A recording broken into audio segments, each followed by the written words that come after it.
बलि पंचपरमेष्ठी भगवान की, अनंतानंद से परमेष्ठी भगवान की, बोलने पार्श्वनाथ भगवान की, चंद्रप्र भगवान की, शांतिनाथ भगवान की, शशन नायक महावीर भगवान की, ओंकेश्वर बाहुबली भगवान की, 24 तीर्थंकर भगवंतों की, अजय श्री कुंकुन गुरुदेव की, अजय श्री कार्तिकेय स्वामी जी की, अजय गुरुदेव श्री देवानंद जी महाराज की, हम गुरुदेव श्री जयगिरि जी महाराज की, समस्त आचार्यों की, तीन गमनों महाराजों की, श्री कार्तिकेय अनुप्रेक्षा की, द्वादशांजलवाणी माता की, जैन धर्म की देवं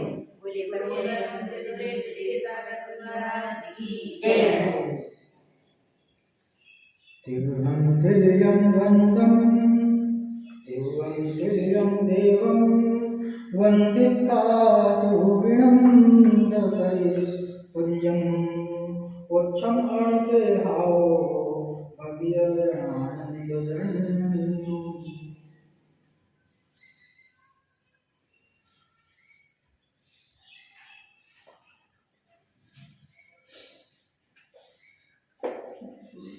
गाथा 184 तक हो गया था, आज 185 185 सर देह मिलिदो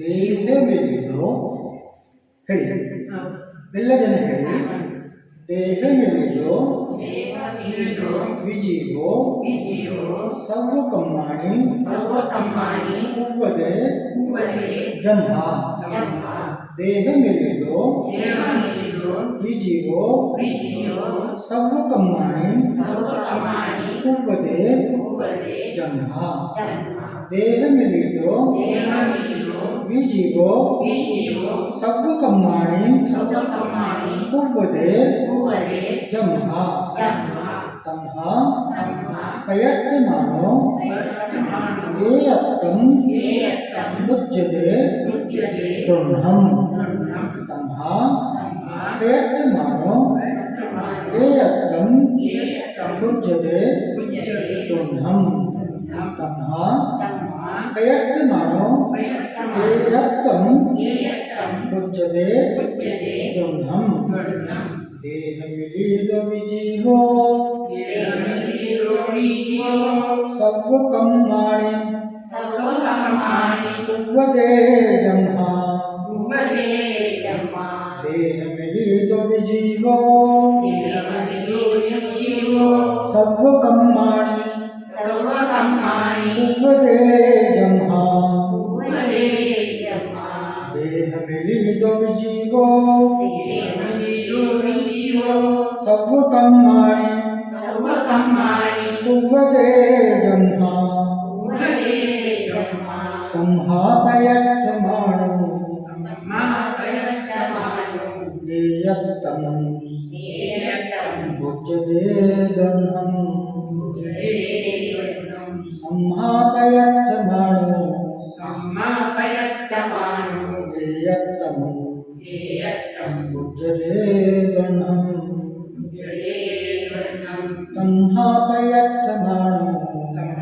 प्रयत्नमानो एयत्तं मुच्यते गृह्णं देह मिलिदो विजीवो सर्व कम्माणि कुव्वदे जन्हा तम्हा प्रयत्नमानो एयत्तं मुच्यते गृह्णं देह मिलिदो विजीवो सर्व कम्माणि कुव्वदे जन्हा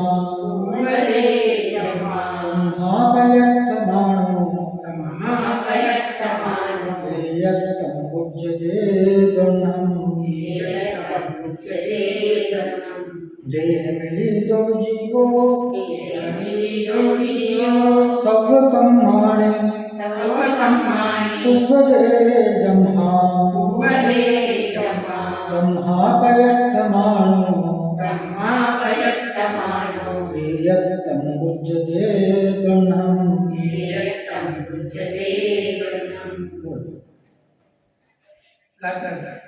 ಶರೀರದೊಡನೆ ಬೆರೆತು ಹೋಗಿದ್ದರೂ ಜೀವವು ಎಲ್ಲ ಕಾರ್ಯಗಳನ್ನು ಮಾಡುವುದರಿಂದ ಪ್ರವರ್ತಿಸುತ್ತಿರುವ ಮನುಷ್ಯನು ಜೀವ ಮತ್ತು ಶರೀರಗಳನ್ನು ಒಂದೇ ಎಂದು ತಿಳಿಯುತ್ತಾನೆ. ಯಾವ ಕಾರಣದಿಂದ ಶರೀರ ಯುಕ್ತವಿದ್ದರೂ ಜೀವನ ಹಾಗೂ ಅಪಿ ಪದದಿಂದ ಉಗ್ರಗತಿ ಇತ್ಯಾದಿಗಳಲ್ಲಿ ಔದಾರಿಕ, ನೈತಿಕ ಮತ್ತು ಆಹಾರಿಕ ಶರೀರಗಳಿಂದ ರಹಿತವಿದ್ದರು ಜೀವನು ಘಟ, ವಸ್ತ್ರ, ಕೋಲು, ಮುಕುಟ, ವಾಹನ, ಮನೆ ಇತ್ಯಾದಿಗಳನ್ನು ನಿರ್ಮಿಸುತ್ತಾನೆ. ಹಸಿ, ಮಸಿ, ಕೃಷಿ, ವ್ಯಾಪಾರ, ಪಶುಪಾಲನೆ ಇತ್ಯಾದಿಗಳಿಂದ ಆಜೀವಿಕೆಯನ್ನು ಮಾಡುತ್ತಾನೆ. ಅದೇ ರೀತಿ ಅವರು ಎಲ್ಲ ಕಾರ್ಯಗಳನ್ನು ಮಾಡುತ್ತಾನೆ ಹಾಗೂ ಜ್ಞಾನ, ಕರ್ಣಾದಿ ಶುಭಾಶುಭ ಕರ್ಮಗಳನ್ನು ಮಾಡುತ್ತಾನೆ.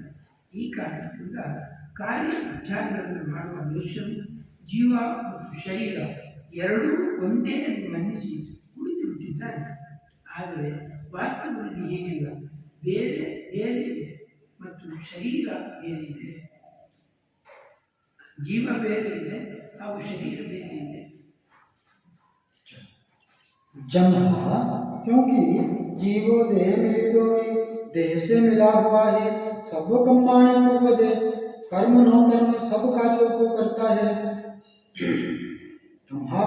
मानो इसलिए उन कार्यों में प्रवृत्ति करते हुए लोगों को दोनों में एकदम बुझ दे। दोनों देह और जीव में एक तत्व दिखाई देता है। लोगों को देह और जीव भिन्न दिखाई तो देते नहीं, दोनों मिले हुए दिखाई देते हैं। संयोग से ही कार्यों की प्रवृत्ति दिखाई देती है, इसलिए दोनों को एक ही मानते हैं। क्या कह रहे हैं यहाँ पर कि जम्हा जीव, क्योंकि जीव देह मिले हुए भी, देह से मिला हुआ भी, सब कमानी तुम दे सब कार्यों को करता है। जीव और देह मिले हुए हैं, एक क्षेत्रावगा संबंध है दोनों में, हाँ, लेकिन मिले हुए दिखाई देते हैं। और दोनों देह और जो जीव मिले हुए सभी कार्यों को करते हुए दिखाई देते हैं। अब दुकान जाना, आना, चलना फिरना, खाना पीना, खाना बनाना, झाड़ू लगाना, कपड़े धोना, गाड़ी चलाना आदि जितने भी कार्य कर रहे हैं, या किसी चीज का निर्माण करता है, किसी घर बना रहा है, खेती कर रहा है, आदि जितने भी कार्य कर रहा है, तो वो देह और जीव के संयोग से वो कार्य होता दिखाई देता है। तो क्या कहता है, इसलिए उन कार्य में प्रवृत्ति करते हुए लोगों को दोनों में एकदम बुझते, दोनों देह और जीव एक दिखाई देता। अब मैंने ये हाथ उठाया ऊपर, ये हाथ उठाया तो शरीर उठा, बोले ये एक ही है, शरीर और जीव क्या है, एक है, क्योंकि दोनों की क्रिया एक जैसे दिखाई देती है, दोनों में भेद नजर नहीं आता है। इसलिए क्या होता है कि दोनों एक में तो दिखाई देते हैं, और इसी कारण से यह जीव और शरीर को एक मानता है। लोगों को देह और जीव भिन्न तो दिखाई देते नहीं। अब जो चीज दिखाई नहीं देती उसे मानता नहीं।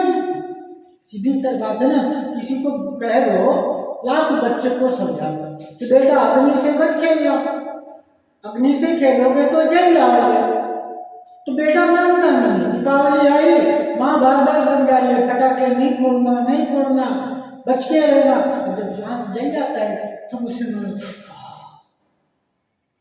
तब फिर वो पटाखे नहीं छोड़ता, फिर पटाखे से डरता है। जब अग्नि से जल जाता है तब मानता है। ऐसे ही जीव और शरीर एक में दिखाई देते हैं और भिन्न भिन्न नहीं दिखाई देते हैं, और यही कारण है कि यह मानते नहीं।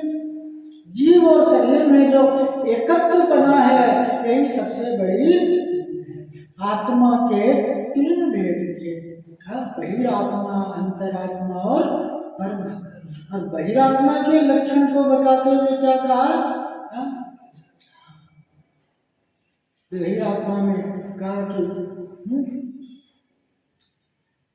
देश जीव को एक दिन बहिरात्म तत्व मिला, जो देह और जीव को एक गिनता है, जो देह और जीव को एक मानता है, वही बहिरात्मा है, वही मिथ्या दृष्टि है। जो शरीर रूप अपने आप को मानता है, अधिकतर जीव क्या मान रहे हैं अपने आप को? शरीर रूप ही मान रहे हैं। शरीर ही मैं हूँ, ऐसी अनुभूति ही संसार का कारण है। शरीर में आत्मबुद्धि, शरीर में एक पना कि यही तो मैं हूं। कोई पूछ दे कि कौन हो तुम, तो क्या बोले दिखाई नहीं दे रहा है, तुम्हारे सामने तो बैठा हूं, लेकिन जो सामने बैठा वो तुम हो क्या? सामने तो शरीर है। इस शरीर में जो तत्व है वह मैं हूं। ये शरीर मैं नहीं हूं, लेकिन भूल क्या हो रही है? शरीर को मानता है, क्योंकि शरीर दिखता है, आत्मा दिखती नहीं है, तो जो दिखता है उसे मानता है। यहाँ पर एक है। अब आगे क्या कह रहे हैं कि देह से भिन्न जानने के लिए लक्षण, देह से भिन्न जानने के लिए लक्षण। अभी तक क्या मानता रहा? देह रूप अपने आप को मानता रहा। देखो, छत के ऊपर खड़े हो जाओ और छत के ऊपर खड़े हो जाने पर दूर देखेंगे तो जमीन और आसमान एक में मिलती हुई दिखाई देती है कि नहीं देती? लेकिन क्या वहां पर जाने पर देखोगे तो कहीं कहीं पर संसार में ऐसी कोई जगह है जहाँ जमीन और आसमान एक हो गए हो? दिखती जरूर है, लेकिन होता नहीं है। एक बाल्टी पानी, एक बकेट अल्ले नीर फुल हाथी नीर डाल करके और वो उसमें वही मरा कोड़े एक लकड़ी को डालोगे तो पानी में वो लकड़ी, सीधी लकड़ी टेढ़ी दिखाई देगी, दिखती है। सीधा डंडा डालोगे फिर भी वो डंडा पानी में सीधा नहीं दिखता, टेढ़ा दिखेगा। तो क्या वो डंडा टेढ़ा है? नहीं, प्रकाश परावर्तन के कारण किरणें जो बराबर नहीं पड़ रही है उसके कारण वो लकड़ी, वो मरा, वो टेढ़ी दिखाई दे रही है, लेकिन टेढ़ी है नहीं। बहुत से उदाहरण है। क्या अपन पेट्रोल लेने जाते हैं पेट्रोल पंप पर, तो पेट्रोल प्योर मिलता है क्या? केरोसिन मिला करके देता है, केरोसिन मिला करके दिया, लेकिन आपने पैसे किसके दिए? पेट्रोल के दिए ना। आपने तो पेट्रोल समझ करके लिया उसे, लेकिन केरोसिन की वैल्यू क्या हो गई? पेट्रोल के दाम गिर गए, क्योंकि वो पेट्रोल से मिली हुई है और पेट्रोल से मिले होने के कारण वह एक में पेट्रोल रूप भी दिखाई देती है, इसलिए वो पेट्रोल। ऐसे ही ये शरीर और आत्मा एक में दिखने के कारण एक रूप भाषित होता है, ऐसा है। लेकिन वास्तव में ऐसा नहीं है। जीव भिन्न है और शरीर भिन्न है। इसी को बताने के लिए अभी गाथा कह रहे हैं, देह मिलितो विपिच्छति, देह मिलितो विनशून्य दे शब्दम, देह मिलितो विपिच्छति, देह मिलितो विनिशून्यते शब्दम, देह मिलितो विपिच्छति, देह मिलितो विनिशून्यते शब्दम, देह मिलितो भुञ्जति, देह मिलितो गच्छति, देह मिलितो भुञ्जति, देह मिलितो गच्छति, देह मिलितो भुञ्जति, देह मिलितो गच्छति, देह मिलितो विपिच्छति, देह मिलितो विनिशून्यते शब्दम देह मिली तो विविच्यते देह मिली तो विसुन्नते शब्दम देह मिली तो विविच्यते देह मिली तो विसुन्नते शब्दम देह मिली तो विभञ्जति देह मिली तो विगच्छति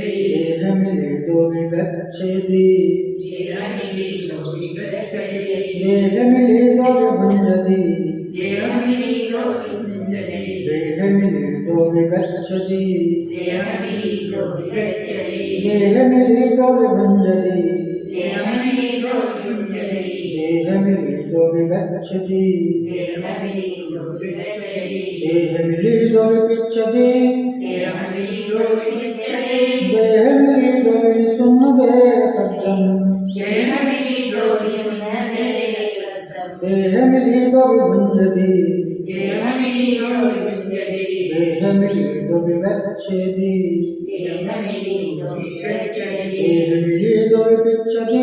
देह मिली तो विगच्छति देह मिली तो विसुन्नते शब्दम देह मिली तो विभञ्जति देह मिली तो विगच्छति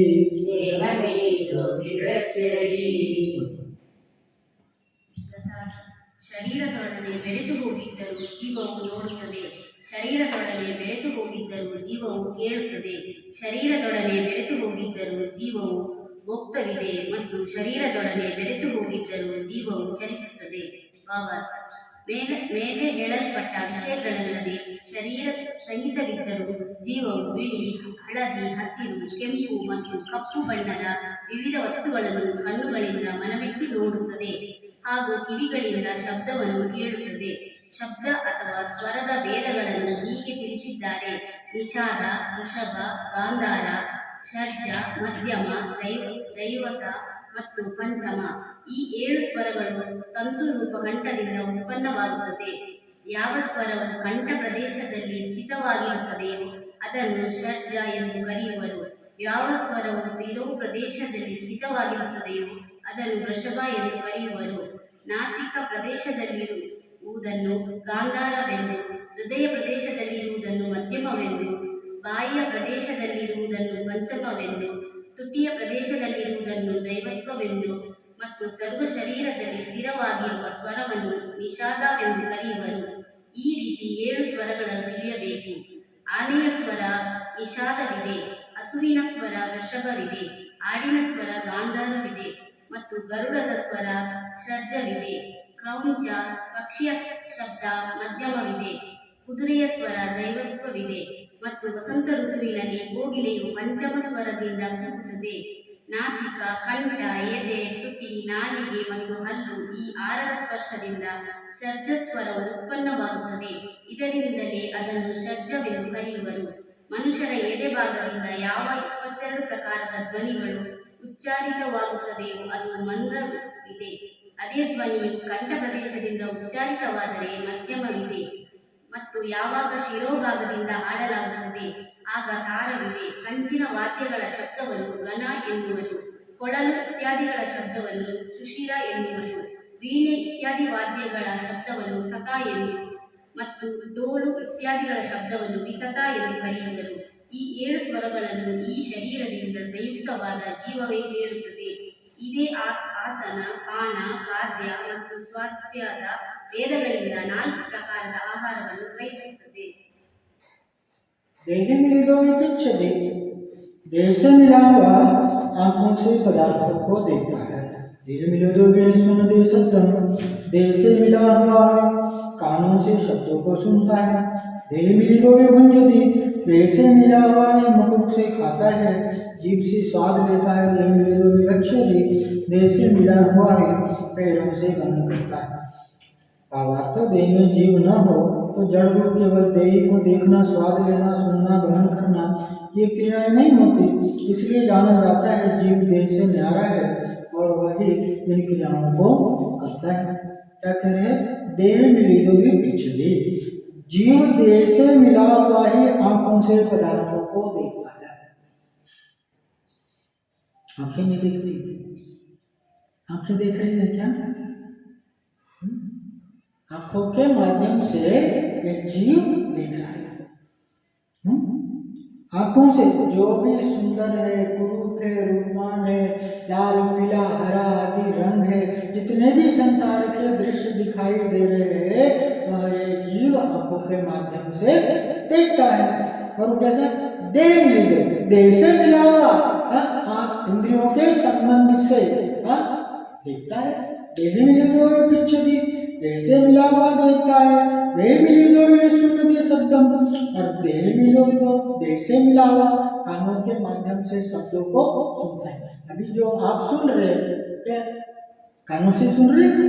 देह से संगीत सुनते हैं, मधुर और कर्कश संगीत सुनते हैं, जितनी भी ध्वनि सुनाई दे रही है, बहुत सारे भेद स्वर होते हैं ना, सुर ताल जो होते हैं उसमें सुर लगते हैं, राग भैरवी कितनी राग होते हैं। तो ये सब क्या होता है?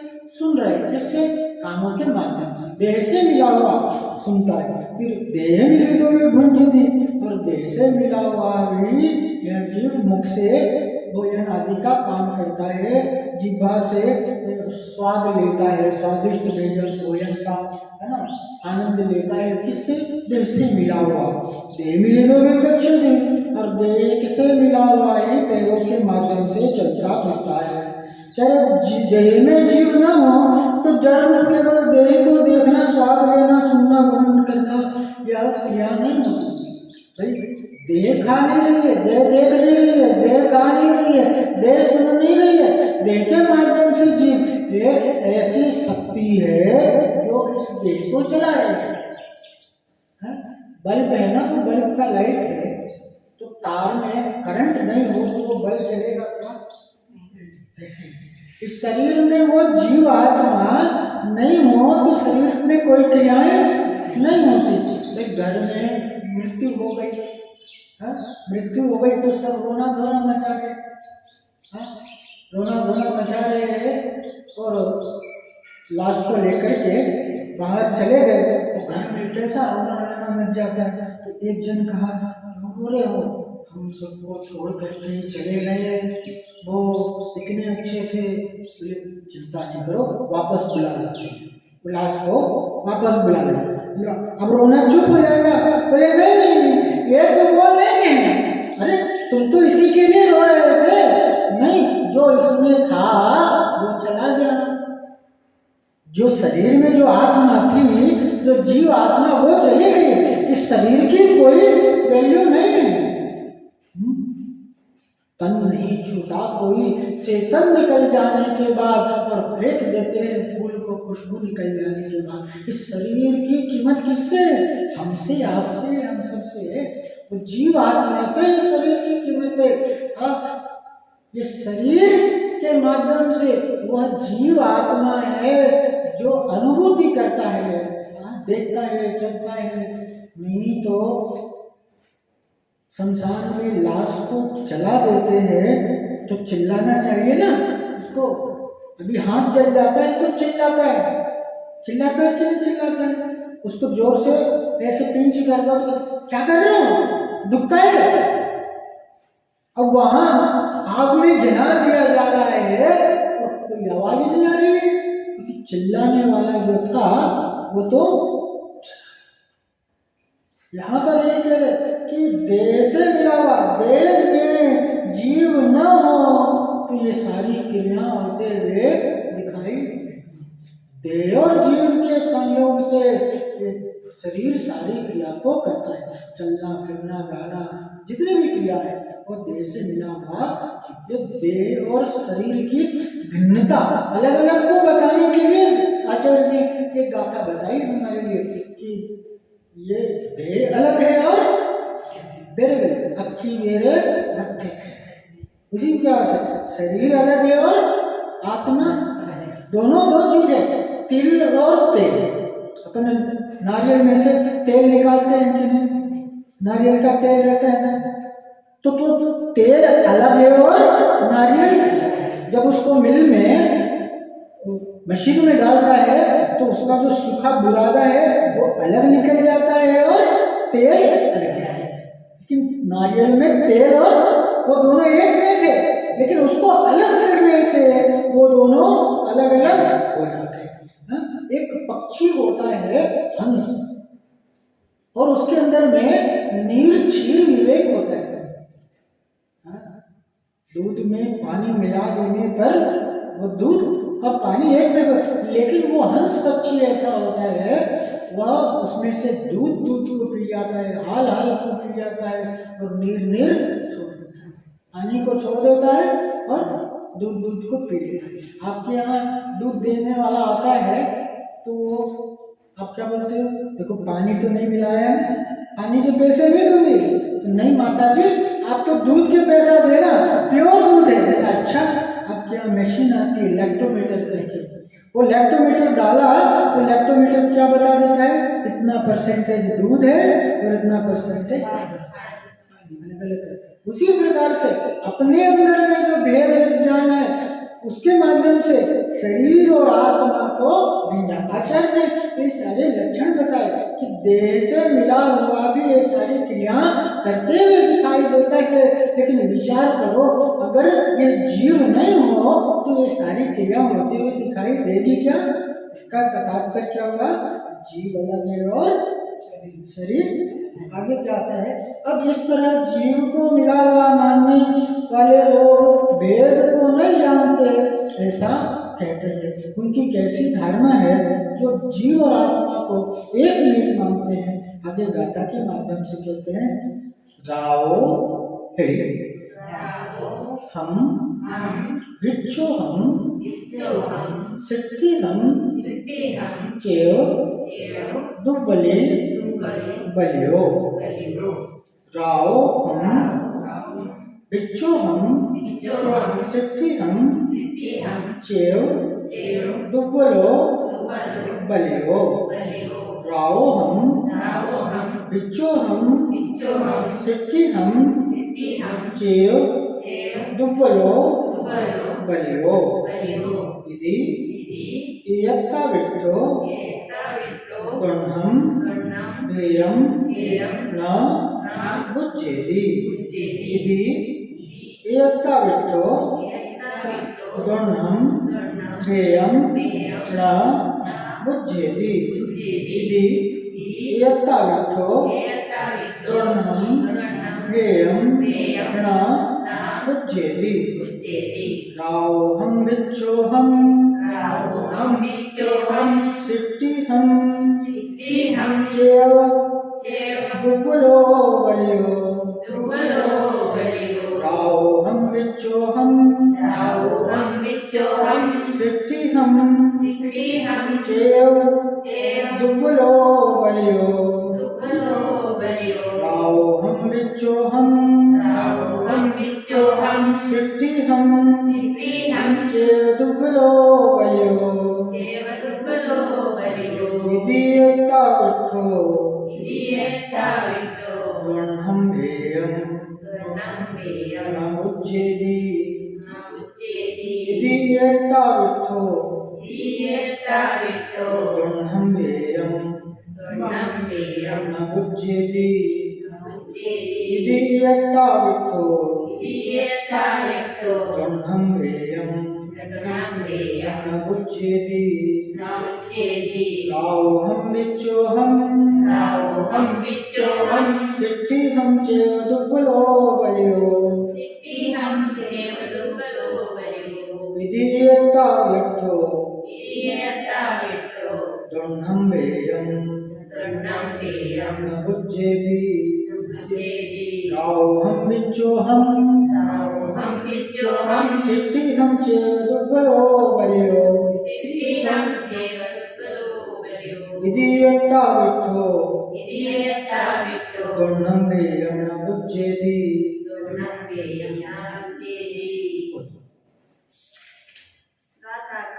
ನಾನು ರಾಜನಿದ್ದೇನೆ, ನಾನು ಸೇವಕನಿದ್ದೇನೆ, ನಾನು ಸೇತನಿದ್ದೇನೆ, ನಾನು ದುರ್ಬಲನಿದ್ದೇನೆ, ನಾನು ಬಲವಾನಿದ್ದೇನೆ.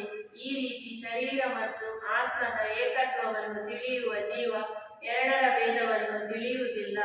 ಭಾವಾರ್ಥ ನಾನು ರಾಜನಿದ್ದೇನೆ, ನಾನು ನೌಕರನಿದ್ದೇನೆ, ನಾನು ಸೇಠನಿದ್ದೇನೆ, ನಾನು ದುರ್ಬಲನಿದ್ದೇನೆ, ನಾನು ಬಲವಾನನಿದ್ದೇನೆ.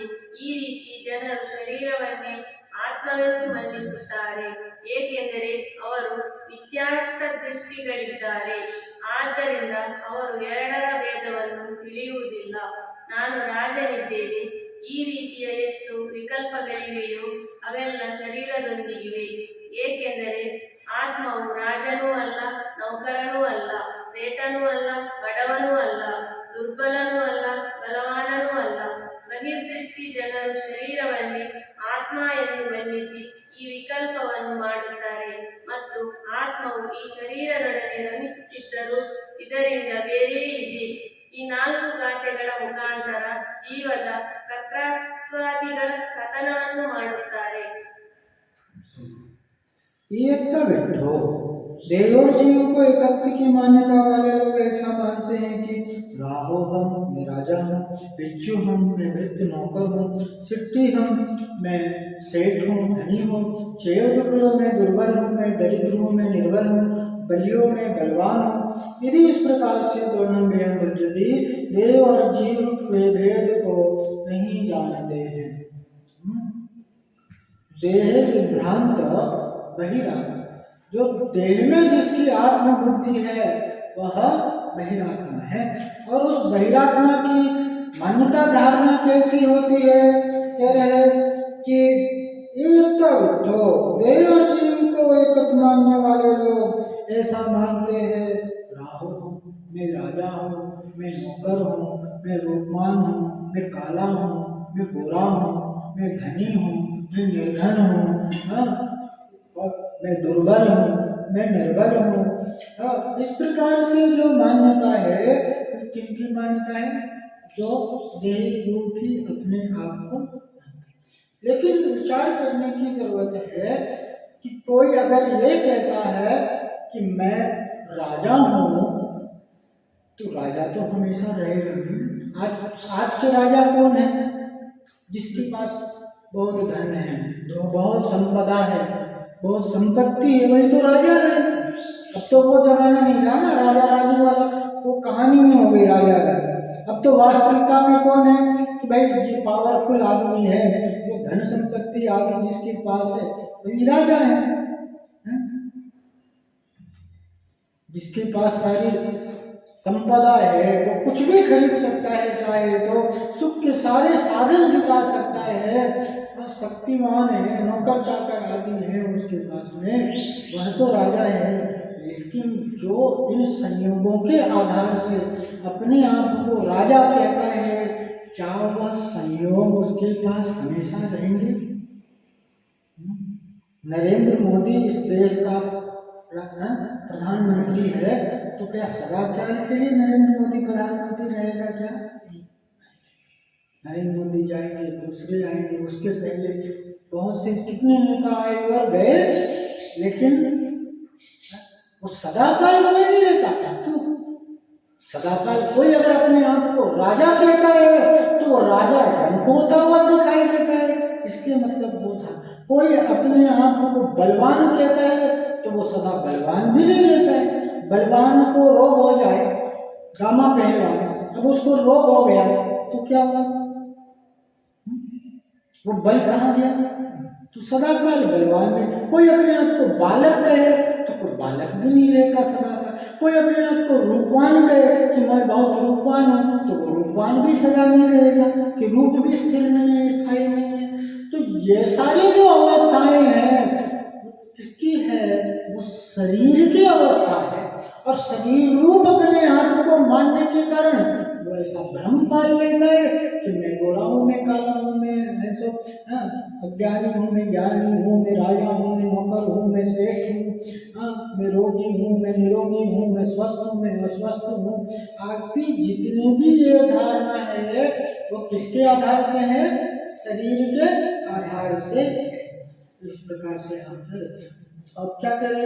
अब जीव के कर्तृत्व आदि चार गाथाओं को कहते हैं। जो उसकी कर्तृत्व है ना, कर्तृत्व की जो भाव है उसके माध्यम से चार गाथा कहते हैं। आप कहते हैं 128वीं गाथा में जीवो हवेई ಹೇಳಿ ಕತ್ತ ಸವ್ವಂ ಕಮ್ಮಾಣಿ ಕುವ್ವದೇ ಜನ್ಮ ಜೀವೋ ಹವೇ ಕತ್ತ ಸವ್ವಂ ಕಮ್ಮಾಣಿ ಕುವ್ವದೇ ಜನ್ಮ जीवो हवे कर्ता सव्वं कम्माणि कुव्वदे जम्हा कल्लायिल्लब्धि युक्तो संसारं गुणै मोक्षं च कालायिल्लब्धि युक्तो संसारं पुण्यै मोक्षं च कालायिल्लब्धियुक्तो संसारं पुण्यै मोक्षं च जीवो हवे कर्ता सर्वं कर्माणि कुर्वते जन्मा जीवो हवे कर्ता सर्वं कर्माणि कुर्वते जन्मा जीवो हवे कर्ता सर्वं कर्माणि कुर्वते जन्मा कालायिल्लब्धियुक्तो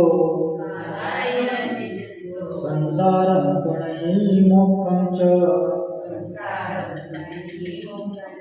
कालायिल्लब्धियुक्तो संसारं पुण्यै मोक्षं च कालायिल्लब्धियुक्तो संसारं पुण्यै मोक्षं च जीवो हवे कर्ता सर्वं कर्माणि कुर्वते जन्मा कालायिल्लब्धियुक्तो संसारं पुण्यै मोक्षं च जीवो हवे कर्ता सर्वं कर्माणि कुर्वते जन्मा कालायिल्लब्धियुक्तो संसारं पुण्यै मोक्षं च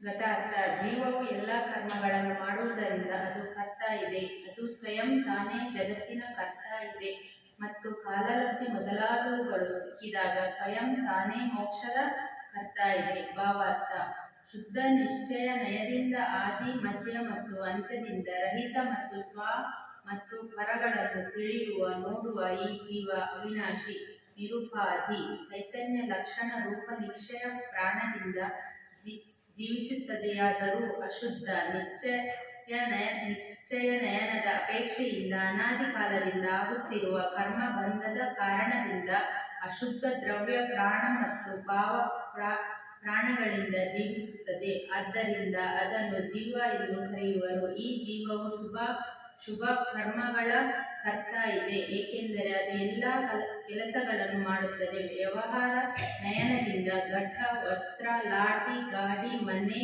ಪ್ರಸಾದ, ಶ್ರೀ, ಪುತ್ರ, ಪೌತ್ರ, ಆಸಿ, ಮಸಿ, ವ್ಯವಹಾರ ಮೊದಲಾದ ಎಲ್ಲ ಕಾರ್ಯಗಳನ್ನು ಜ್ಞಾನಾವರಣ ಮೊದಲಾದ ಶುಭಾಶುಭ ಕರ್ಮಗಳನ್ನು ಮತ್ತು ಔದಾರಿಕ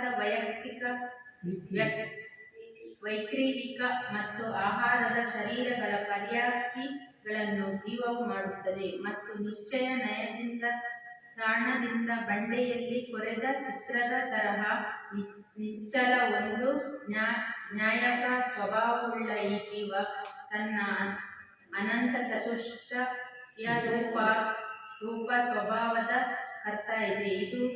ಇದೇ ಜೀವವು ದ್ರವ್ಯ, ಕ್ಷೇತ್ರ, ಕಾಲ, ಭವ ಮತ್ತು ಭಾವದ ಭೇದದಿಂದ ಪಂಚಾಪರಾವರ್ತನ ರೂಪ ಜಗತ್ತಿನ ಕರ್ತ ಇದೆ. ಈ ಕರ್ಮಗಳಿಂದ ಬದ್ಧವಾದ ಜೀವವೇ ಯಾವಾಗ ಸಂಸಾರ ಪರಿಭ್ರಮಣೆಯ ಕಾಲ ಅರ್ಧ ಉದ್ಗಲ ಪರವರ್ತನ ಪ್ರಮಾಣ ಬಾಕಿ ಉಳಿಯುತ್ತದೆಯೋ ಆಗ ಪ್ರಥಮೋಪಶಮ ಸಮ್ಯಕ್ತ್ವವನ್ನು ಗ್ರಹಣ ಮಾಡಲು ಯೋಗ್ಯವಾಗುತ್ತದೆ. ಇದನ್ನೇ ಕಾಲಲಬ್ಧಿ ಎಂದು ಕರೆಯುತ್ತಾರೆ. ಆದಿ ಪದದಿಂದ ದ್ರವ್ಯ, ಕ್ಷೇತ್ರ, ಕಾಲ ಮತ್ತು ಭಾವಗಳನ್ನು ತೆಗೆದುಕೊಳ್ಳಬೇಕು. ಹೀಗೆ ದ್ರವ್ಯವಾದರೋ ವಜ್ರ, ವೃಷಭ, ನಾರಚ, ಸಂಮನನ ಆಗಿರಬೇಕು. ಕ್ಷೇತ್ರ 15 ಕರ್ಮಭೂಮಿಗಳಲ್ಲಿ ಒಂದು ಆಗಿರಬೇಕು. ಕಾಲ ಚತುರ್ಥ ಆಗಿರಬೇಕು. ಭವ ಮನುಷ್ಯ ಪರ್ಯಾಯವಾಗಿರಬೇಕು ಮತ್ತು ಭಾವದಿಂದ ವಿಶುದ್ಧ ಪರಿಣಾಮವುಳ್ಳವನಾಗಿರಬೇಕು. ಹಾಗೂ ಕ್ಷಯೋಪಶಮಲಬ್ಧಿ, ವಿಶುದ್ಧಿ ಲಬ್ಧಿ, ದೇಶನಲಬ್ಧಿ, ಪ್ರಾಯೋಗ್ಯಲಬ್ಧಿ ಮತ್ತು ಅಂತಃಕಾರಣ, ಅಪೂರ್ವಕರಣ, ಅನಿವೃತ್ತಿಕರಣ ರೂಪ ಇದು 5 ಲಬ್ಧಿಗಳಿಂದ ಕೂಡಿರಬೇಕು. ಹೀಗೆ ಇದ್ದಾಗ ಅದೇ ಜೀವವು ಕರ್ಮಗಳನ್ನು ಕ್ಷಯಿಸಿ ಸಂಸಾರದಿಂದ ಅಥವಾ ಕರ್ಮ ಬಂಧನದಿಂದ ಬಿಡುಗಡೆ ಹೊಂದುತ್ತದೆ. ಯಾವುದು ಜೀವಿಸುತ್ತದೆ ಅರ್ಥಾತ್ ಪ್ರಾಣ ಧಾರಣೆ ಮಾಡುತ್ತದೆಯೋ ಅದನ್ನು ಜೀವವೆಂದು ಕರೆಯುತ್ತಾರೆ. ಪ್ರಾಣ 2 ವಿಧವಾಗಿದೆ. ಒಂದು ನಿಶ್ಚಯ ಪ್ರಾಣ, ಮತ್ತೊಂದು ವ್ಯವಹಾರ ಪ್ರಾಣ. ಜೀವದ ನಿಶ್ಚಯ ಪ್ರಾಣವಾದರೂ ಸತ್ತ, ಸುಖ, ಜ್ಞಾನ ಮತ್ತು ಚೈತನ್ಯಗಳಿವೆ. ಮತ್ತು ವ್ಯವಹಾರ ಪ್ರಾಣವು ಇಂದ್ರಿಯ, ಆಯು ಮತ್ತು ಶ್ವಾಸೋಚ್ಛ್ವಾಸಗಳಿವೆ. ಇವೆಲ್ಲ ಕರ್ಮಜನ್ಯಗಳಿವೆ. ಸಂಸಾರ ದಶೆಯಲ್ಲಿ ಕರ್ಮಬಂಧನ ಕಾರಣದಿಂದ ಶರೀರದ ಸಂಸರ್ಗದಿಂದ ಈ ವ್ಯವಹಾರ ಪ್ರಾಣಗಳ ಪ್ರಾಪ್ತಿಯಾಗುತ್ತದೆ ಮತ್ತು ಕರ್ಮಬಂಧನದಿಂದ ಬಿಡುಗಡೆ ಹೊಂದಿ ಮುಕ್ತನಾದಾಗ ಶರೀರವು ಇರದಿರುವುದರಿಂದ ಇದು ವ್ಯವಹಾರ ಪ್ರಾಣದ ಸಮಾನವಾಗುತ್ತವೆ ಮತ್ತು ಜೀವದ ನಿಜವಾದ ಪ್ರಾಣಗಳು ಪ್ರಕಟವಾಗುತ್ತವೆ. ಈ ಜೀವ ನಿಶ್ಚಯದಿಂದ ತನ್ನ ಭಾವನೆಗಳ ಕರ್ತ ಇಂದ, ಏಕೆಂದರೆ ವಾಸ್ತವದಲ್ಲಿ ಯಾವುದೇ ದ್ರವ್ಯವು ಪರಭಾವಗಳ ಕರ್ತ ಆಗಲಾರದು. ಆದರೆ ಸಂಸಾರಿ ಜೀವದ ಜೊತೆ ಅನಾದಿ ಕಾಲದಿಂದ ಕರ್ಮಗಳ ಸಂಬಂಧವಿದೆ. ಆ ಕರ್ಮಗಳ ನಿಮಿತ್ತ ಪಡೆದು ಜೀವದ ವಿಕಾರ ರೂಪ ಪರಿಣಾಮಗಳಾಗುತ್ತವೆ. ಈ ಪರಿಣಾಮಗಳ ಕರ್ತ ಜೀವವೇ ಇದೆ. ಆದ್ದರಿಂದ ವ್ಯವಹಾರದಿಂದ ಜೀವವನ್ನು ಕರ್ಮಗಳ ಕರ್ತ ಎಂದು ಹೇಳಲಾಗುತ್ತದೆ. ಆದ್ದರಿಂದ ಈ ಸಂಸಾರಿ ಜೀವವು ತನ್ನ ಅಶುದ್ಧ ಭಾವಗಳನ್ನು ಮಾಡುತ್ತದೆ. ಈ ಅಶುದ್ಧ ಭಾವಗಳ ನಿಮಿತ್ತದಿಂದ ಹೊಸ ಕರ್ಮಗಳ ಬಂಧವಾಗುತ್ತದೆ. ಈ ಕರ್ಮ ಬಂಧದ ಕಾರಣದಿಂದ ಅದು ಚತುರ್ಗತಿಯಲ್ಲಿ ಜನಿಸಬೇಕಾಗುತ್ತದೆ. ಜನ್ಮ ಹೊಂದುವುದರಿಂದ ಶರೀರವು ಸಿಗುತ್ತದೆ. ಶರೀರದಿಂದ ಇಂದ್ರಿಯಗಳು ಇರುತ್ತದೆ. ಇಂದ್ರಿಯಗಳಿಂದ ಅದು ಇಷ್ಟ ಅನಿಷ್ಟ ಪದಾರ್ಥಗಳನ್ನು ತಿಳಿಯುತ್ತದೆ.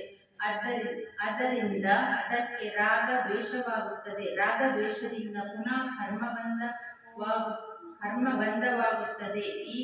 ಈ ರೀತಿ ಸಂಸಾರ ರೂಪಿ ಚಕ್ರದಲ್ಲಿ ಬಿದ್ದ ಜೀವನ ಪರಿಪಾಟಿಯು ಕಾಲಲಬ್ಧಿ ಬರದೆ ಇರುವವರೆಗೆ ಇದೇ ರೀತಿ ನಡೆಯುತ್ತಿರುತ್ತದೆ. ಯಾವಾಗ ಈ ಜೀವವು ಸಂಸಾರದಲ್ಲಿ ಅಲೆಯುವ ಕಾಲ ಅರ್ಧ ಉದ್ಗಲ ಪರಾವರ್ತನ ಪ್ರಮಾಣ ಬಾಕಿ ಉಳಿಯುತ್ತದೆಯೋ ಆಗ ಅದು ಸಮ್ಯಕ್ತವನ್ನು ಗ್ರಹಿಸಲು ಪಾತ್ರವಾಗುತ್ತದೆ. ಸಮ್ಯಕ್ತ್ವದ ಪ್ರಾಪ್ತಿಗಾಗಿ ಇದು 5 ಲಬ್ಧಿಗಳಾಗುವುದು ಅವಶ್ಯಕವಿದೆ. ಅವುಗಳೆಂದರೆ ಕ್ಷಯೋಪಶಮಲಬ್ಧಿ, ವಿಶುದ್ಧಿ ಲಬ್ಧಿ, ದೇಶಾನಲಬ್ಧಿ, ಪ್ರಾಯೋಗ್ಯಲಬ್ಧಿ ಮತ್ತು ಕರಣಲಬ್ಧಿ. ಇವುಗಳಲ್ಲಿ 4 ಲಬ್ಧಿಗಳಾದರೂ ಸಂಸಾರದಲ್ಲಿ ಅನೇಕ ಬಾರಿ ಆಗುತ್ತದೆ. ಆದರೆ ಕರಣಲಬ್ಧಿ ಭವ್ಯರಿಗೆ ಆಗುತ್ತದೆ ಮತ್ತು ಅದಾದ ಮೇಲೆ ಸಮ್ಯಕ್ತ್ವವು ಅವಶ್ಯವಾಗಿ ಆಗುತ್ತದೆ. ಅಪ್ರಸಕ್ತ ಜ್ಞಾನಾವರಣಾದಿ ಅನುಭಾಗವು ಪ್ರತಿ ಸಮಯವೂ ಅನಂತಪಟ್ಟು ಕಡಿಮೆಯಾಗುತ್ತಾ ಉದಯದಲ್ಲಿ ಬಂದರೆ ಅದನ್ನು ಕ್ಷಯೋಪಶಮ ಲಬ್ಧಿ ಎಂದು ಕರೆಯುವರು. ಕ್ಷಯೋಪಶಮ ಲಬ್ಧಿಯಾಗುವುದರಿಂದ ಜೀವಕ್ಕೆ ಸಾಧಾ ಮೊದಲಾದ ಪ್ರಶಸ್ತ್ರ ಪ್ರಕೃತಿಗಳ ಬಂಧಯೋಗ್ಯ ಧರ್ಮಾನುರಾಗರೂಪ ಶುಭ ಪರಿಣಾಮಗಳಾಗುವುದನ್ನು ವಿಶುದ್ಧಿ ಲಬ್ಧಿ ಎಂದು ಕರೆಯುವರು. 6 ದ್ರವ್ಯಗಳು ಮತ್ತು 9 ಪದಾರ್ಥಗಳ ಉಪದೇಶ ಮಾಡುವ ಆಚಾರ್ಯ ಇತ್ಯಾದಿಗಳಿಂದ ಉಪದೇಶದ ಲಾಭವಾಗುವುದು ದೇಶನಾಲಬ್ಧಿ ಇದೆ. ಈ 3 ಲಬ್ಧಿಗಳಿಂದ ಕೂಡಿದ ಜೀವವು ಪ್ರತಿ ಸಮಯ ವಿಶುದ್ಧತೆಯಿಂದ ವರ್ತಿಸುತ್ತಾ ಜೀವನ ಆಯುವನ್ನು ಹೊರತುಪಡಿಸಿ ಉಳಿದ 7 ಕರ್ಮಗಳ ಸ್ಥಿತಿಯು ಅಂತಃಕೋಟಿ ಮಾತ್ರ ಬಾಕಿ ಉಳಿದಾಗ ಅದು ಅರ್ಧರಿಂದ ಸಂಖ್ಯಾತ 1000 ಸಾಗರ ಪ್ರಮಾಣ ಸ್ಥಿತಿಯ ಘಾತ ಮಾಡುತ್ತದೆ. ಮತ್ತು ಘಾತಿ ಕರ್ಮಗಳ ಲತೆ ಮತ್ತು ಕಟ್ಟಿಗೆ ರೂಪದ ಹಾಗೂ ಅಘಾತಿ ಕರ್ಮಗಳ ಬೇವು ಮತ್ತು ಕಾಂಜೀರ ರೂಪದ ಅನುಭಾಗವು ಬಾಕಿ ಉಳಿಯುತ್ತದೆ. ಈ ಕಾರ್ಯವನ್ನು ಮಾಡುವ ಯೋಗ್ಯತೆಯ ಪ್ರಾಪ್ತಿಯನ್ನು ಪ್ರಾಯೋಗ್ಯ ಲಬ್ಧಿ ಎಂದು ಕರೆಯುವರು. ಈ 4 ಲಬ್ಧಿಗಳು ಆದ ಮೇಲೆ ಭವ್ಯ ಜೀವವು ಅಧಾಕರಣ, ಅಪೂರ್ವಕರಣ ಮತ್ತು ಅನಿವೃತ್ತೀಕರಣಗಳನ್ನು ಮಾಡುತ್ತದೆ. ಈ 3 ಕರಣಗಳು ಆಗುವುದರ ಹೆಸರು ಕರಣಲಬ್ಧಿ ಇದೆ. ಪ್ರತಿಯೊಂದು ಕರಣವು ಕಾಲವು ಅಂತರ್ಮುಹೂರ್ತವಿದೆ. ಕೆಲವು ಜೀವಕ್ಕೆ ಅಧಾಕರಣ ಪ್ರಾರಂಭವಾಗಿ ಸ್ವಲ್ಪ ಸಮಯವಾಗಿದ್ದರೆ ಮತ್ತು ಕೆಲವು ಜೀವಕ್ಕೆ ಬಹಳ ಸಮಯವಾಗಿದ್ದರೆ ಆಗ ಅವು ಪರಿಣಾಮ ವಿಶುದ್ಧತೆಯಲ್ಲಿ ಸಮಾನವೂ ಇರುತ್ತದೆ. ಇದರ ಹೆಸರು ಅಧಾ ಪ್ರವೃತ್ತೀಕರಣವಿದೆ. ಯಾವುದರಿಂದ ಪ್ರತಿ ಸಮಯ ಜೀವಿಗಳ ಪರಿಣಾಮ ಅಪೂರ್ವ ಪ್ರಾರಂಭವಾಗಿ ಸ್ವಲ್ಪ ಸಮಯವಾಗಿದ್ದರೆ ಮತ್ತು ಇನ್ನೊಂದು ಯಾವುದೇ ಜೀವಕ್ಕೆ ಬಹಳ ಸಮಯವಾಗಿದ್ದರೆ ಅವುಗಳ ಪರಿಣಾಮ ಭಿನ್ನವಾಗಿರುತ್ತದೆ. ಯಾವುದರಲ್ಲಿ ಪ್ರತಿ ಸಮಯ ಒಂದೇ ಪರಿಣಾಮವಾಗುತ್ತದೆಯೋ ಅದನ್ನು ಅನಿವೃತ್ತೀಕರಣವೆಂದು ಕರೆಯುವರು. ಮೊದಲಿನ ಅಧಾಕರಣದಲ್ಲಿ ಗುಣಶ್ರೇಣಿ, ಗುಣಸಂಕ್ರಮಣ ಇತ್ಯಾದಿ ಕಾರ್ಯಗಳಾಗುವುದಿಲ್ಲ. ಕೇವಲ ಪ್ರತಿ ಸಮಯ ಅನಂತಗುಣಿ ವಿಶುದ್ಧತೆ ಹೆಚ್ಚುತ್ತಾ ಹೋಗುತ್ತದೆ.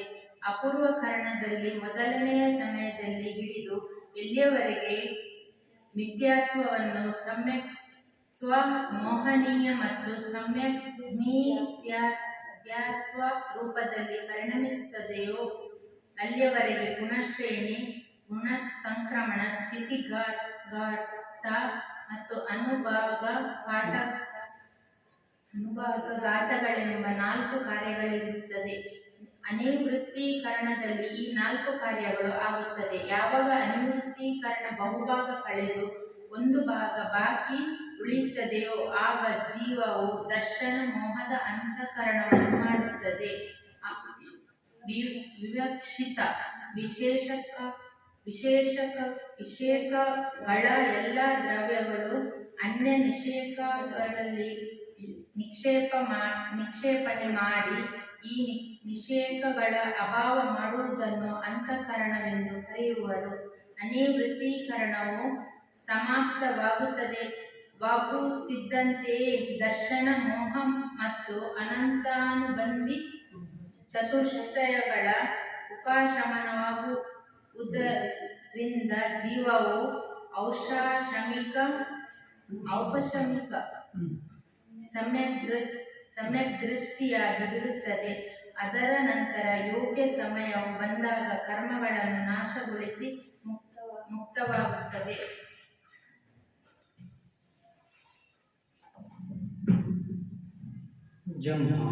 क्योंकि जीवो यह जीवन सबम कर्माणि कुर्वते, सब कर्मों को करता हुआ अपना कर्तव्य मानता है, इसलिए करता भी है। संसारम को नहीं, सो अपने संसार को करता है। काल आदि लब्धि युक्त और काल आदि लब्धि से युक्त होता हुआ मुखम च अपने मोक्ष को भी आप ही करता है। कोई जानते हैं कि शिव को, सुख दुख आदि कार्यों को ईश्वर आदि को यह करता है, परंतु ऐसा नहीं है। आप ही करता है, आप सब कार्यों को स्वयं ही करता है, संसार को भी आप ही करता है, काल आदि वृत्ति से युक्त होता हुआ मोक्ष को भी आप ही करता है। सब कालों के प्रति द्रव्य क्षेत्र काल भाव और सामग्री निमित्त है। क्या कह रहे हैं? जंघा, क्योंकि जीवो यह जीवम सर्वम कर्मादि कुर्वते, सब कर्मों को करता हुआ अपना कर्तव्य मानता है, इसलिए करता भी है। संसारम गुणी, सो अपने संसार को करता है। क्या? यह जीव सब कर्मों को करता हुआ, अपना मैंने किया, क्या जितने कार्य करता है वो क्या कहता है? मैंने किया। वास्तव में करता भी यही है। जीव समस्त कर्मों का करता जीव ही है, उसमें कोई दूसरा हिस्सेदार नहीं। स्वयं का करता खुद है और खुद ही कर्मों को करता हुआ अपने संसार की वृद्धि करता है।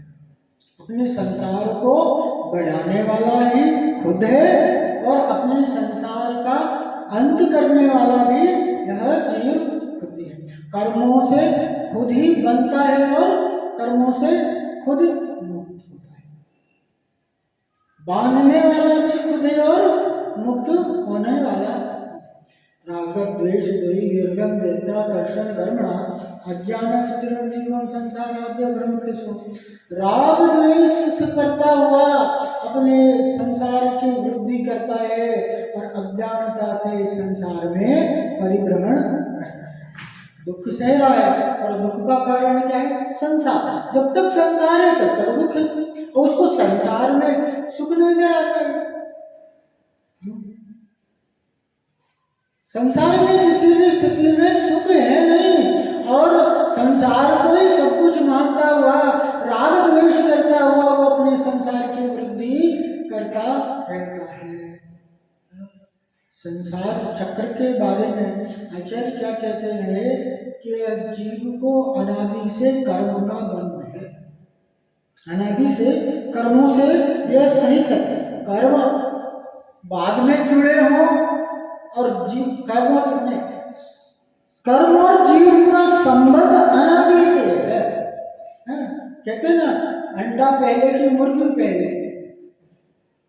अंडा जिस प्रकार से वृक्ष से पेड़ होता है, बीज से पेड़ होता है और पेड़ से फल होते हैं और फल में बीज होता है और फिर बीज से फिर वृक्ष और वृक्ष से फिर फल और फल से फिर बीज, और ये जो चक्र चल रहा है उसी प्रकार से कर्म से बंधा हुआ जीव कर्म के उदय में राग द्वेष करता है और राग द्वेष करता है तो नए कर्मों का बंध करता है और उस कर्मों के अनुरूप इसके लिए शरीर की प्राप्ति होती है।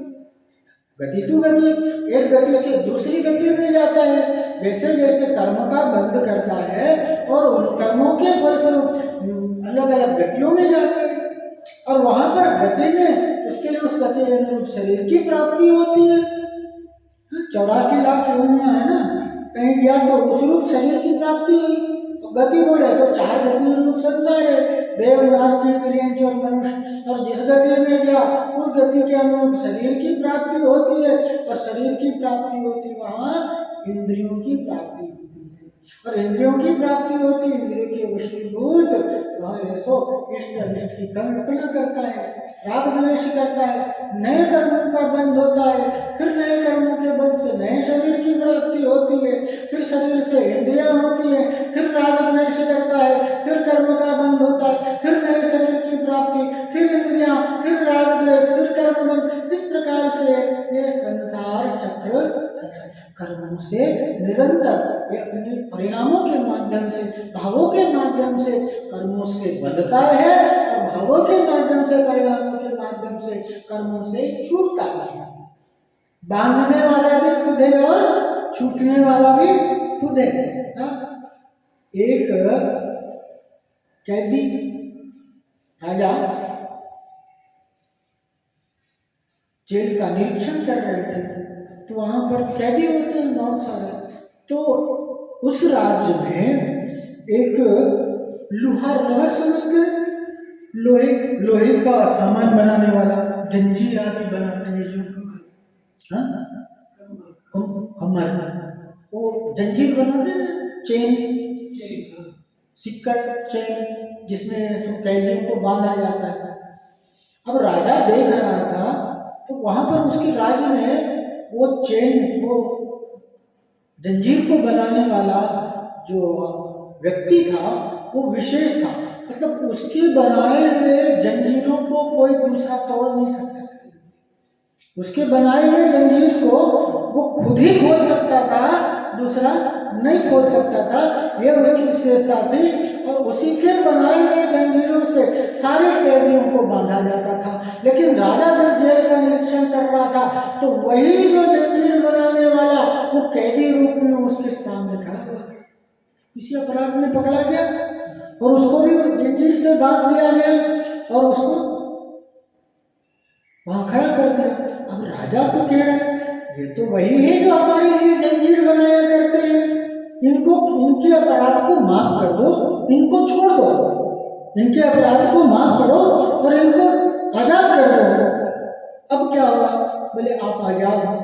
आजाद हो तो क्या कहते हैं कि ये तो जंजीर है, इससे क्यों तो कोई खोल ही नहीं सकता, इसको कोई खोल ही नहीं सकता और इसको मैं ही खोल सकता हूं और कोई दूसरा नहीं खोल सकता। रोने लग गया, किसको तो और कोई दूसरा खोल ही नहीं सकता। तो बाजू वाला कहता है कोई दूसरा नहीं खोल सकता, लेकिन आप तो खोल सकते हो। जिस प्रकार से उस जंजीर को वो बनाने वाला भी खुद था और उस जंजीर से आजाद होने वाला भी वो खुद ही है, उसी प्रकार से यह जीव भी अपने संसार में खुद बंधता भी है और खुद पुरुषार्थ के माध्यम से मुक्त भी होता है। जो कर्मों का बंधन है, ये कर्मों का बंधन भले ही दिखाई नहीं दे, जंजीर आदि का बंधन हमारे लिए दिखाई देता है। कोई हमको जेल में बंद कर दे, कोई हमको रूम में बंद कर दे, तो हमारे लिए सब दिखाई देता है, अनुभूति में आता है। लेकिन नित्य ये कर्मों से बंध रहा है, ये कर्मों का बंधन दिखाई नहीं देता। इस प्रकार से 100 ऊँटों को कैसे बांधा गया था, सुना ना कहानी कि वो एक्शन करके और ऊँटों को बांध दिया और वो ऊँट क्या हो गए, बैठ गए।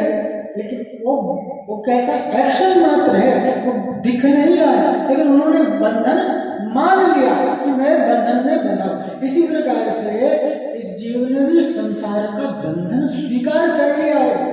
अगर उसे बंधन की अनुभूति हो जाए तो वो बंधन से छूटने का प्रयास करे। जिस प्रकार से एक कैदी होता है जेल में, वो निरंतर इस बात को विचार करता है कब मेरी सजा पूर्ण हो और कब मैं जेल से आजाद हूं। उसी प्रकार से जो सम्यक दृष्टि, अभी जो सम्यक दृष्टि जीव की बात आई, जो क्षयो समय, जो जिसके लिए अर्ध कूद कर परावर्तन संसार शेष रह जाता है, ऐसा सम्यक दृष्टि धर्मात्मा जीव वो संसार में रहता हुआ भी संसार से अलग रहता है। भाई कैसा है, बस थोड़े से काल में चुलक प्रमाणा, बहुत ही अल्प अवधि में वो अपने पुरुषार्थ के माध्यम से अपने संसार का अंत करता हुआ मुक्ति को प्राप्त हो जाएगा। जितने भी तीर्थंकर भगवान है हमारे लिए संदेश दे गए कि हे जीव, तू इस संसार में बंधा जरूर है, लेकिन अगर तू पुरुषार्थ करे तो तू अपने संसार को अंत करके और मुक्त हो सकता है, सुखी हो सकता है। जिस प्रकार से मैले कपड़े को धोकर के साफ किया जा सकता है, करते हैं कि नहीं? हम रोज नया नया कपड़ा खरीद के पहनते हैं क्या? नहीं, जो कपड़ा गंदा हो गया धो के साफ करते हैं। उसी प्रकार से कर्मों से ये आत्मा मैली जरूर है, लेकिन पुरुषार्थ के माध्यम से, रत्नत्रय के माध्यम से यह अशुद्ध आत्मा भी शुद्ध अवस्था को प्राप्त हो सकती है। तो यहाँ पर मूल में क्या विचार करना है कि कर्मों को बांधने वाला भी खुद है, कोई ईश्वर इसके लिए सुख दुख में सहायक नहीं है। कोई ईश्वर हमें सुखी कर देगा, कोई व्यक्ति हमें सुखी दुखी कर जाए, तो ऐसा नहीं है। ये जीव खुद अपने परिणामों के माध्यम से, अपनी मान्यता, अपनी धारणा के माध्यम से सुखी दुखी होता है, और खुद ही अपनी धारणा, अपने पुरुषार्थ के माध्यम से यह मुक्त भी होता है, परम सुखी भी होता है। आज यही तक रखते हैं, आगे और विशेष कल से देखेंगे। बोले पंचम परमेश्वरी भगवान की, अनंतानंद से परमेश्वरी भगवान की, बोले नाथ पार्श्वनाथ भगवान की, चंद्रप्र भगवान की, शांतिनाथ भगवान की, कृष्णनाथ महावीर भगवान की, गोमटेश्वर बाहुबली भगवान की, 24 तीर्थंकर भगवंतों की, अजय श्री गुरुदेव की, अजय श्री कार्तिकेय स्वामी जी की, अजय गुरुदेव श्री देवानंद जी महाराज जी की, मम गुरुदेव श्री जयतीर्थ जी महाराज जी की, समस्त आचार्यों की, तीन कन्या प्रमाण महाराजों की, द्वादशाम निर्वाणी माता की, श्री कार्तिकेय अनुपचा की, जैन धर्म की जय हो। बोले गुरुदेव महाराज की जय हो।